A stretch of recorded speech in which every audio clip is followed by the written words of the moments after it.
Friends, welcome to my YouTube channel VSC exam point. And पिछले lecture में हमने thermal equilibrium पढ़ा था। आज हम पढ़ेंगे topic zeroth law of thermodynamic यानी कॉन्सेप्ट ऑफ टेम्परेचर। इससे आपका टेम्परेचर कॉन्सेप्ट क्लियर हो जाएगा। इसे लिखा है according to zeroth law of thermodynamic if two systems are in thermal equilibrium. जो हमने पिछले लेक्चर में पढ़ा था क्या कि दो सिस्टम्स का टेम्परेचर इक्वल हो तो उसे थर्मल इक्विलिब्रियम कहते हैं। With a third system separately then they must be in thermal equilibrium with one another. इसमें क्या है, इसमें दो सिस्टम नहीं, इसमें तीन सिस्टम है। ओके, तो ये क्या कहता है कि दो सिस्टम्स थर्मल इक्विलिब्रियम में हों अगर थर्ड सिस्टम के साथ। ठीक है, तो ऐसे क्या है, इसमें क्या कहा गया है कि अगर दो सिस्टम है वो थर्ड इक्विलिब्रियम के साथ अलग से तीसरा सिस्टम दिया हुआ है। ठीक है, दो इक्विलिब्रियम में है, एक तीसरा system, then they must be in thermal equilibrium with one another. तो वो उसके साथ थर्मल इक्विलिब्रियम में होंगे। अभी मैं आपको बताती हूँ। और एक दूसरी डेफिनेशन भी दी हुई है।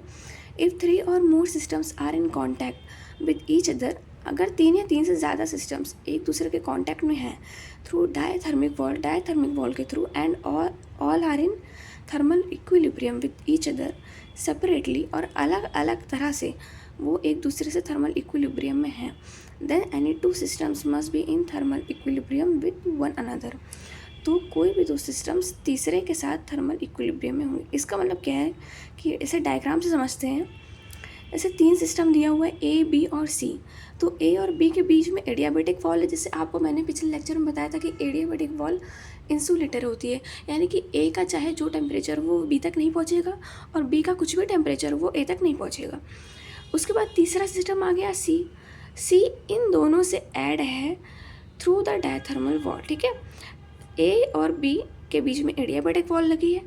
ए, बी और सी के बीच में आप देख सकते हैं यहाँ पे डायथर्मिक वॉल लगी हुई है।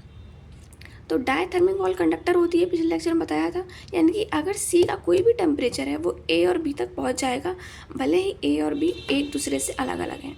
ओके, क्योंकि वो सी से तो रिलेटेड है, तो सी का जो भी टेम्परेचर है वो दोनों तक पहुंचेगा।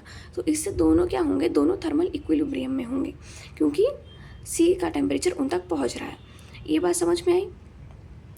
तो वीडियो में अगर आपको कोई कमी नज़र आए या कोई भी प्रॉब्लम हो तो आप मुझसे कमेंट में पूछ सकते हैं।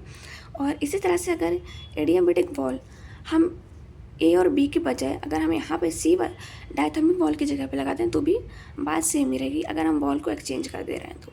ओके, तो अगर आपको ये वीडियो अच्छी लगी हो और डेफिनेशन समझ में आई हो तो प्लीज़ लाइक, कमेंट और शेयर ज़रूर करें।